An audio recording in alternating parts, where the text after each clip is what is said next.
Welcome to the Atrómitos Way podcast, where we have meaningful discussions on the challenges in healthcare and the solutions behind them. I'm your host, Liz Church. Each episode, we dive into the complexities of our health and social system, gaining the experiences and insights of the guests that shape our lives and our communities. So today, we are tackling a critical yet often misunderstood issue of supportive housing. Now, we've talked about this previously with our guest, Good Shepherd, talking about how permanent supportive housing has proven to be a solution to combat chronic homelessness, and it's a long-term solution to break the cycle. So we're going to be continuing the topic to understand the challenges, including financing and regulatory hurdles, and to continue to dispel those myths and misperceptions. To help us navigate these complexities, I have Andy Lane joining us today. He has spent the last 28 years as a land use lawyer, focusing much of his career on smart growth management and development. Andy will share his insights on overcoming these challenges and discuss comprehensive strategies to expand affordable and supportive housing inventory. We'll talk about the roles of the state and local regulations, the importance of stakeholder collaboration, and then effective methods for community engagement and education. So, without further ado, well then, Andy, welcome to the show. It's awesome to have you aboard. Thanks for having me here. So let's start with getting the basics out. So can you explain why affordable and supportive housing is crucial today and help us dispel common misconceptions? First, what I think is helpful here is defining these different housing models so that way our listeners can follow along. Yeah, sure. Happy to. So when anybody is deciding on their housing, we always think, okay, I can get a loan for a house if the housing cost is no more than 30% of my income. So that's the basic concept is housing is generally affordable if you're spending no more than 30% of your income on housing costs, including utilities. When it gets to the lower income, where we're talking about affordable housing and the context of helping people out, it's the income that we're talking about is kind of a regional thing. Incomes vary widely across the country and even from county to county. So you look at the median income of that county for whatever size household it is, and if your income is within, like in Washington State, to have something defined as affordable housing, and most of the state-funded programs for rental housing, that expense is still within 30% of your income, but that income has to be 60% or less of the median household income for that county. And that's for rental. For if you're owner-occupied housing, then it's a little more, a little higher percentage, just because owner-occupied housing, you're paying more of your upkeep and stuff. So it's basically, it varies. What affordable housing is by other programs varies depending on the program and where you are. But the subset of that is this permanent supportive housing. And this is really geared towards those homeless folks that have complex behavioral issues and physical health conditions, and either are currently homeless or are at risk of being homeless. And what this does, permanent supportive housing, and I'll keep repeating that because that's a phrase that needs to be etched in our vocabulary. It's a kind of low barrier affordable housing. Low barrier means it's less concerned with your rental history. It is less concerned with even criminal history. The idea is to get somebody in housing and off the streets. But it's this housing combined with services. It's health services, it's counseling services, substance abuse services, that sort of thing. And the idea is it provides the support to help people who are in need of it kind of have lead more stable lives and ultimately become part of the community again. So that's kind of what it is. That's kind of the definition. That there are flavors of both of those things that if you're digging into it more deeply, you kind of break into that idea too. But so the primary question, why is it crucial? Why do we care? What's the big deal? Well, for many reasons, and we've seen it in the news everywhere and seen it on the streets, there's a real shortage of affordable housing just across the country. And in Washington, our state legislature has even called, I'm going to read what their phrase was. They referred to homelessness as an epidemic that threatens the health of homeless families, sapping their human potential, and that has negative impacts on public safety, such as access to public streets, parks, and facilities and stuff. So even the state legislature has said this is a big deal, and these are the real impacts. The sapping their human potential that's quite an observation and quite an accurate observation.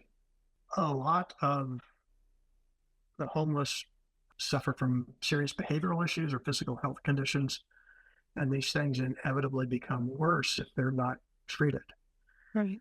So besides the personal cost of homelessness to those who are unhoused and to their families, there's also a significant cost to the rest of us in the form of having to provide for emergency services, transitional housing, or jail stays, even hospitalizations, ER services and stuff like that. So, and again, it could also include, like, if the homeless are sleeping on sidewalks or public parks, then they're in your way. I mean, it's how people see that. And it's true. And unfortunately, with the Supreme Court ruling that now people can be fined and jailed for being homeless, it's like punishing someone for something that's happened to them. Right. So it's that actually fuels more misconceptions, unfortunately. It does, and it gets to a problem that doesn't get to a solution.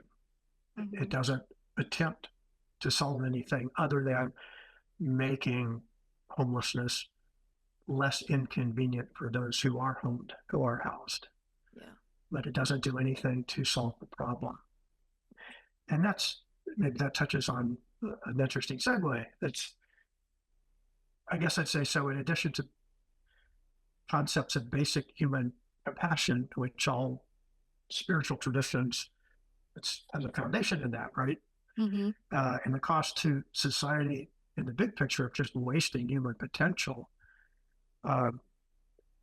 permanent supportive housing actually saves money. It's cost effective. One of the studies that our state has relied on shows that they actually had numbers. A person who's on the street, the average cost is like $35,000 a year for that person, in the form of emergency responders, emergency healthcare costs, supporting transitional housing, that sort of stuff, as opposed to permanent supportive housing, where it can cost as low as $13,000 a year. So it's like, in the ultimate selfishness of those of us who are housed, it's like, cool, it's cheaper, and it gets them off the streets, and it helps them, and maybe they're the next ones who come up with great ideas for the future when we let them live up to their potential. So, yeah, and I think one thing it's actually really hard for the public to understand is that they don't see the numbers. They don't see the exorbitant costs in the, what is the word? The inability to do something, the inability to actually solve the problem. They're not seeing like this is actually costing a lot more, rather than if we actually had these things implemented in place, actually utilize housing first, thinking about ways to help people get them back on their feet so they are housed first, and then tackling other problems, that you're saving money in the long run. I just don't know where that gets lost. I really don't understand where that gets lost. We speak about having human compassion and wanting to do things, but doing the thing, it seems like it's on the back burner. Like, I don't need to do that. Somebody else needs to solve that. I don't know. Yeah, it kind of ties in with instant gratification, right? I mean, if you think about it, we're on text all the time or doing something. The answer's that simple, yes, or Facebook. yeah, oh, this is right, period. The complexity, it isn't recognized, it isn't understood. And recognizing that most things in life are not simple. The causes aren't simple, the solutions aren't simple. Yeah, this is not an easy fix, and I think you're right when you with that like and my mind just unraveled with this like instant gratification is a problem because people have Yeah, this idea like, oh yeah, this will be fixed just like this immediately. I yeah. had that misconception about getting my floor fixed, and it took a whole year. So, I Mhm. mean, How problems much more complicated can this be? exactly. Something that seems so simple, Yeah, like putting planks on a floor. But, anyways, that idea that people like to say, well, Rome wasn't built in a day. Well, same thing comes to having affordable housing for everyone isn't solved in a day, but somebody should at least get ball rolling, right? We should all be involved in actually absolutely. doing the thing. So it's, I had this conversation very similarly with another guest, a good shepherd in Wilmington, North Carolina, where I am. Mhm. And we talked about the initiatives that they were doing and the misconceptions that Liz, and Katrina, both those ladies, were talking about. And I think from your standpoint, we're going to get a little bit granular in the other side of things. So, from your experience, what role do state and local regulations play in expanding the inventory of affordable and supported housing? Yeah, so um, the state and local governments can be the driver of this stuff. They can also be the roadblock to this stuff, to providing and making it easy to provide affordable housing and permanent supportive housing. So stepping back to what do states do? They adopt legislation and can adopt requirements that laws and stuff that either developers have to follow or cities and counties have to follow. Um, States create enabling legislation that authorizes cities and counties to do things. Sometimes under state constitutions vary about what cities and counties can do. So sometimes the state itself has to spell out, you can do this with your tax money, Mhm. or you can't do this with your tax money. So they can, state can create that situation where either the state or locals can spend funding on affordable housing projects, permanent supportive housing projects. Mhm. The state can also kind of from top down talk about policy direction. That's one of the things that's been nice to see in Washington State is from the governor's office on down, the policy has been to make this happen. But we've got state agencies that are working hard to do it, state laws that the legislature has passed and create some requirements for city and county governments to implement. So taking it down to the next level at the city and county level, it's up to cities and counties to implement a lot of this stuff.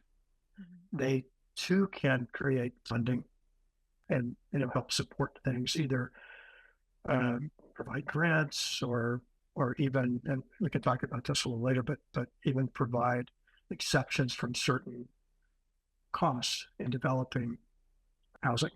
Like, oh, you don't have to pay for utility connections because you're doing something beneficial to the whole community. So basically, the city will eat that cost, and that can be expensive. And so there are other things like that that they can do. Um, so the cities and counties can also adopt kind of more friendly regulation to not just allow development of these things, but encourage it. It's like, what I mentioned, that we can give you a break from some of the utility connections or other costs that are normally associated with development. Maybe we can also provide, cities can also say, and you're not going to have such a big demand on parking, so your parking requirements aren't going to be the same. That means more dirt to use for the building. Mhm. And maybe you don't have to leave as much space on your lot. More, you can cover your lot, more lot coverage, which allows a bigger place on dirt. That doesn't cost anybody anything, and Mhm. it saves affordable housing permanent support housing developers money to build something bigger. So it just makes it more convenient that way. So that's kind of the things government can do. But one of the money though is besides making it legal to do it and providing encouragement that let it happen, funding is just a huge thing. Yeah, and now it's not a funding can come from other avenues, correct? It doesn't need to necessarily be just state and local, and there could be other people involved. So, and this is where this next question, because I think this is important to kind of talk about, is how important collaboration is among various stakeholders, not only with the government agencies, but with the developers and then other community organizations. Can you talk to how important that is to collaborate? Yeah, it's unless you have that collaboration, it is a long, hard, frustrating process. Mm-hmm. Even with the collaboration, it's a long, frustrating process, but at least you have support and not, less opposition to it. So, I guess the need for collaboration is, we need direction, funding, regulatory support from state and local governments. We need developers of this type of structure, this use, who are smart, have money, and just have the skill set to do it. We need service providers, whether they're part of that same organization that's developing it or other organizations that they're collaborating with to provide the services, the health services, the counseling services, that sort of thing. We need all of them on board. And we certainly need the local community on board with it, whether it's a couple of people who are champions, I guess. I was going to say cheerleaders, but that's a different flavor to it. It's, champions of the project. They see the value of it.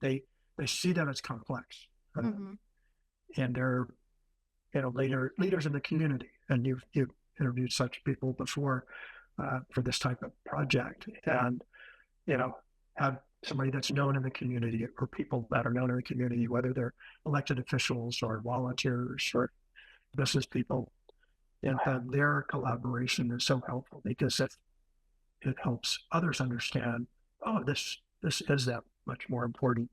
Even having, the emergency response folks in town be behind it, having their collaboration to police and, emergency health responders, that sort of thing, having them speak out about the need for it and the benefits of it.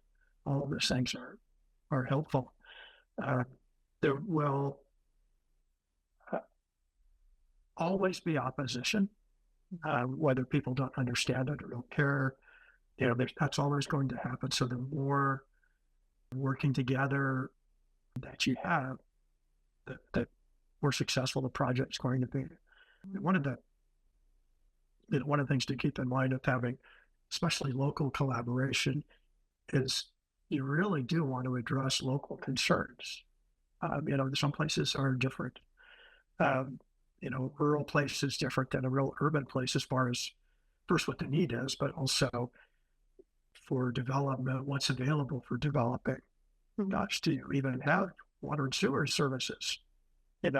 Or is it septic service, which requires a larger lot? Are there, there are a lot of local considerations that aren't just, we don't want it here, but instead, how can it work here? Because we're different than over there.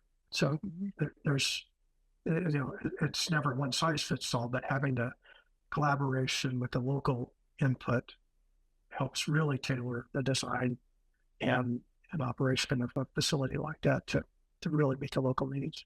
I think something that's really important to talk about is, having that voice and having someone to illustrate like why it's necessary, why it's important. One thing that's a very complicated thing, especially where I am, like it's like a very large topic, the affordable housing, supportive housing, like those have been key things for the last, I want to say 4 or 5 years now. And one of the complications is zoning.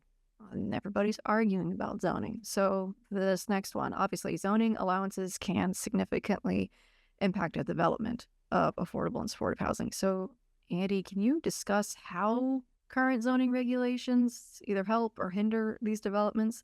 Now, I know across the country, I was about to say across the pond, but I can't use that in this instance. Across the country where you are in Washington, they might be different. So, I mean, obviously, speak from your experience. Yeah. So zoning varies wildly across the country. And within a state, zoning varies wildly. Sometimes within a county, it varies wildly. And in Washington state in particular, there's some pretty strong growth management laws about what's urban, what's rural, what's natural resource lands like agriculture, timber, and stuff. And the regulatory regime and requirements and standards is a little different for each of those types of areas. Mm-hmm. But zoning in general is just kind of this. I guess I'll make sure we get the definitions in place for the listeners. Zoning is really the mechanism for controlling the use and development of land. Mm-hmm.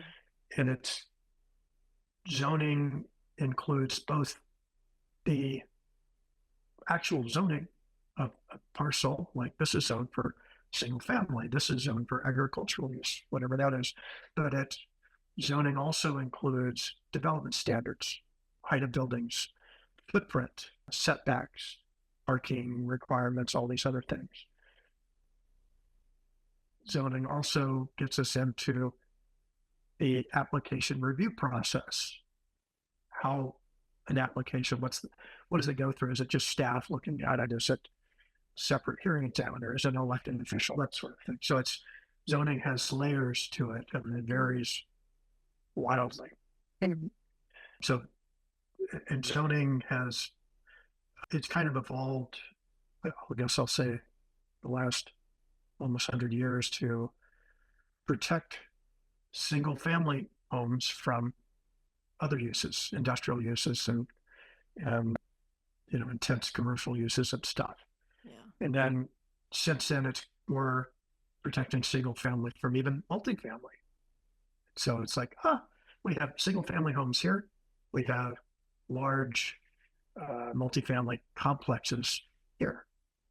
And that evolution of zoning, what it has eliminated was a lot of other housing types, like rooming houses, small, 4, 5, or 6 unit apartments. That sort of progression of things, cottage housing, and this whole range of housing types that are kind of zoned out by this single family homes in one spot, multifamily in another. And that lost a lot of affordable housing. I mean, as a kid, my widowed mother housed a coworker, rented a room out to her. And so essentially a small rooming house. My wife and her, she and her mother lived in like somebody's basement for a while. So those options are fewer and fewer as a result of kind of how zoning has changed. It's starting to roll back nowadays as cities are recognizing, gosh, there's a way to combat affordable housing even within our existing neighborhoods. So that's one thing zoning can do, is be changed to allow, if there's an empty lot in the neighborhood, maybe putting a small permanent support housing structure there, or affordable housing, or allowing somebody to put an ADU, an accessory dwelling unit, on their property in a neighborhood to make it affordable. That sort of thing. So zoning can be tweaked to do that.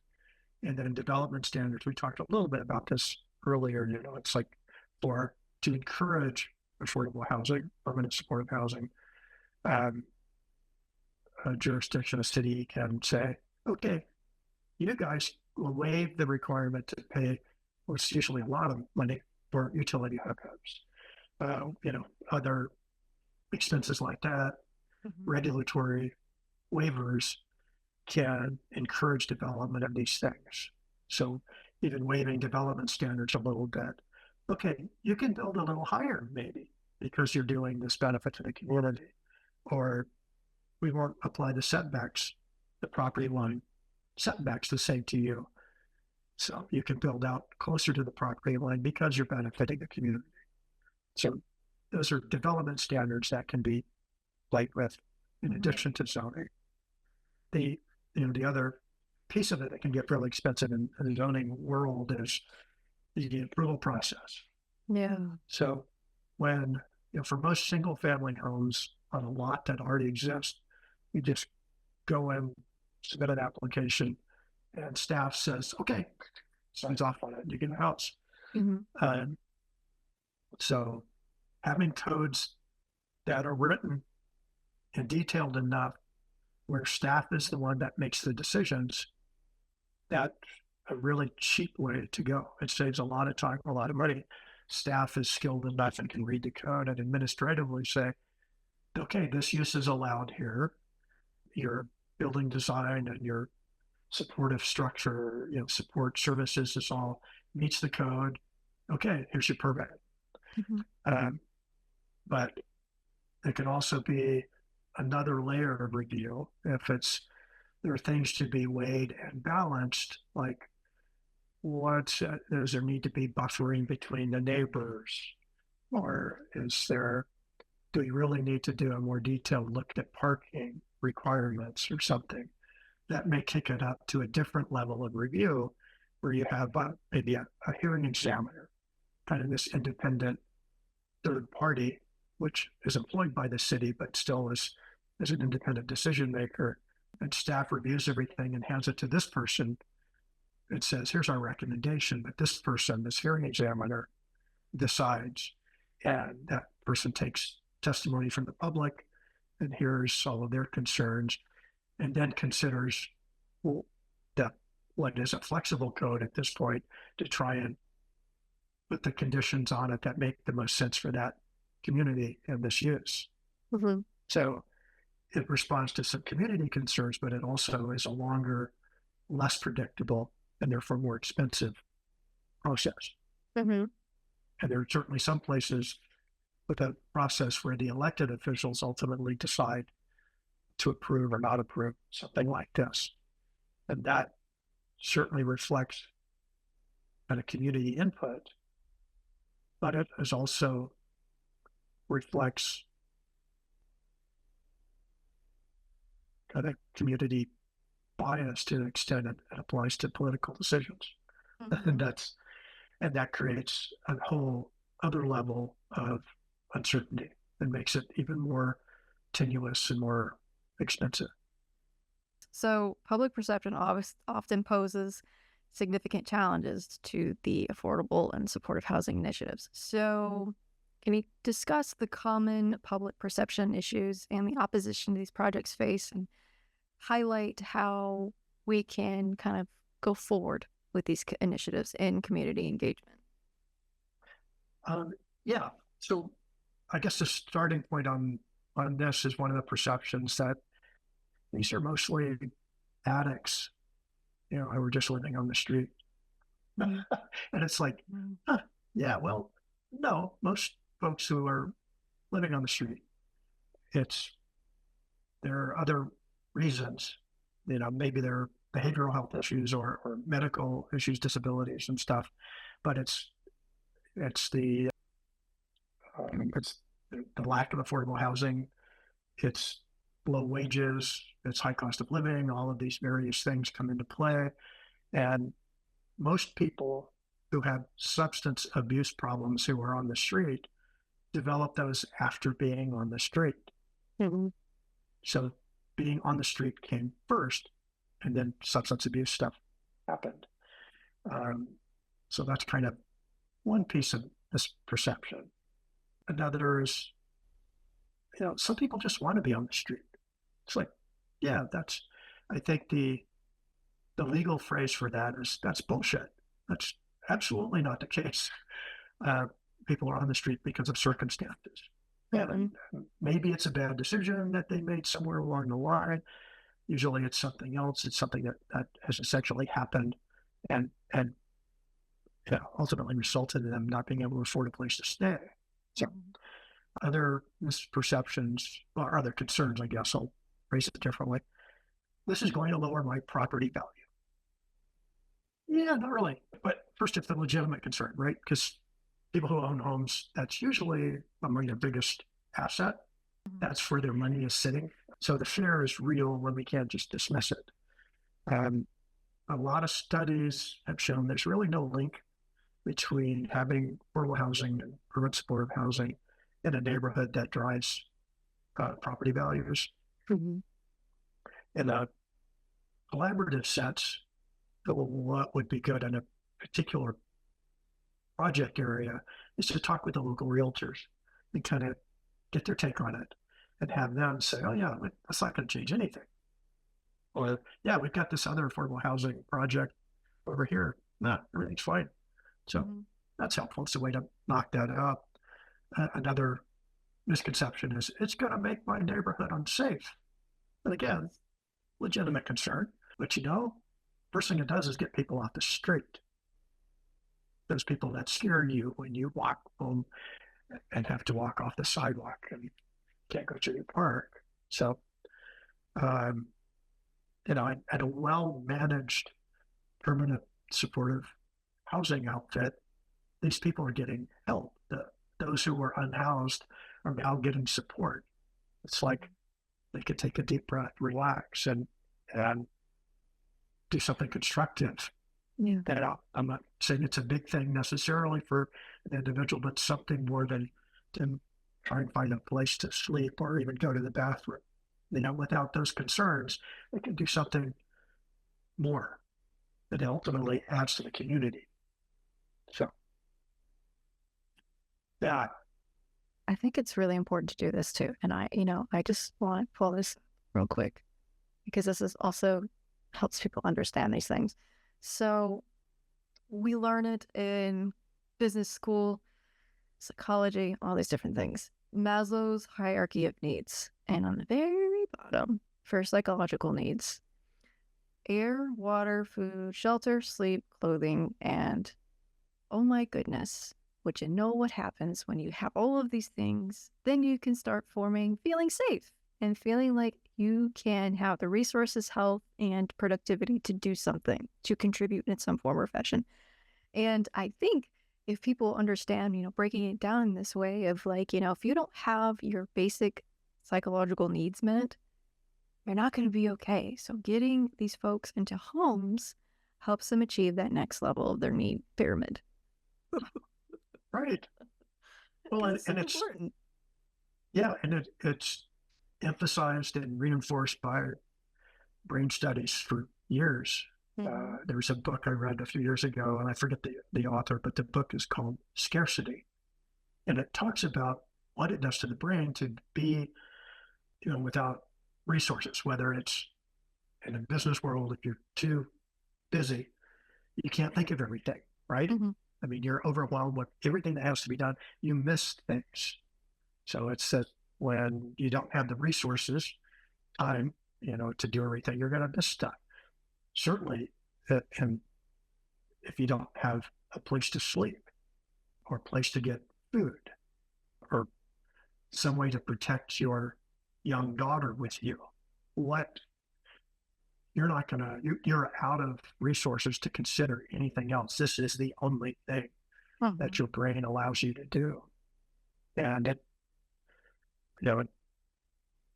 there's some brain changes that happen and it stays that way until there's some relief to that lack of resources, to that scarcity. So it's a real thing. And that's more difficult to explain to people, why they should be concerned about that. But then you just mentioned to somebody, wow, you remember when you were so busy doing blah and you forgot about this? It's kind of the same idea, isn't it? Spell it out a little more detailed. That might give a moment. Why not? But it might not. But if you kind of lay out the groundwork to show everyone how these things are interconnected, well, you don't think so at first. You find out that they are. And one of the things that when we were building this podcast, what we recognized is that everything comes back to public health. It's not just, going to the doctor and having these things. It's your living environment, your social environment. It's, mind, body, and soul for sure. But when you map out that 80% of a person's health also is based on the societal factors around them, why would you suddenly think that that homelessness is not an issue? Why would you think that we don't need to help these folks get back on their feet? It's all tied together at the end of the day. Yeah, absolutely. Yeah. So many things. We could expand on this forever, and I see myself doing that. So, I have one final question for you, my dear. Okay. So, in your view, what are the most critical steps that we need to take to overcome the challenges facing supportive housing and permanent supportive housing to ensure that these vital services reach those who need it effectively? Starting out with more affordable housing to begin with, that will keep more people in homes. And that can be done either direct financial help or indirectly through regulatory encouragement. But as to permanent supportive housing specifically, well, like we're doing today, talk about it more. It's every time homelessness pops up in the news or in the paper, in community meetings. Also, it should pop up, hey, here's a solution that has worked. And the more we keep repeating that, the more it enters everybody's vocabulary. Mm-hmm. And the more it's in the vocabulary, the more it's part of the discussion and ultimately part of the solution. So it seems like a real subtle thing, but if we don't have the brain velcro to talk about something, we need to create it. So say, permanent supportive housing, we're creating this velcro, and then it sticks. And, oh, right, when we hear about homelessness, oh, isn't there an opportunity for so that's kind of the starting point. Mm-hmm. But also when there is a proposal, support it, speak out, comment on it, talk to people about it, testify at community meetings, approval process, send in letters of support.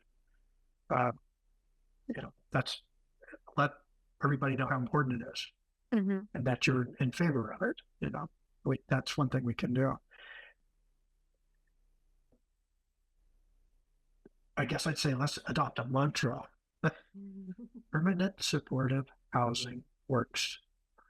Mm-hmm. It could be more complicated than that, but there are only so many syllables one should have in a mantra. So should make it some stickers too. Yeah. Yeah. Bumper stickers. Bumper stickers. I mean, you see emojis. I don't really want to say we should deface public property, but you can stick them on the stuff. Yeah, get it out there, make people see. It's a mantra that really, it's starting small, but I mean, really, it shouldn't be that hard to understand. Yeah. That's at the end of the day, that's all it is. But thank you for coming and talking to me about this today. I greatly appreciate it. You're very welcome. My pleasure too. The Atrómitos Way is produced by me, Liz Church. Editorial assistance for this episode was by my fantastic team at Atrómitos. I would like to express our heartfelt appreciation to our guests who've shared their expertise, stories, and insights with us on the podcast. And finally, a big thank you to our listeners. Your support and engagement have meant the world to us at Atrómitos. We're a boutique consulting firm with the imperative mission of creating healthier, more resilient, more equitable communities. I encourage you to connect with us. Let's continue these conversations and work together towards positive change. You can listen to all of our previous episodes on our website, atrómitosconsulting.com/atrómitos-way. That's ARTOMITOS. We can also be found on Apple Podcasts, Spotify, Amazon Music, or wherever you get your podcasts. We'll see you next time.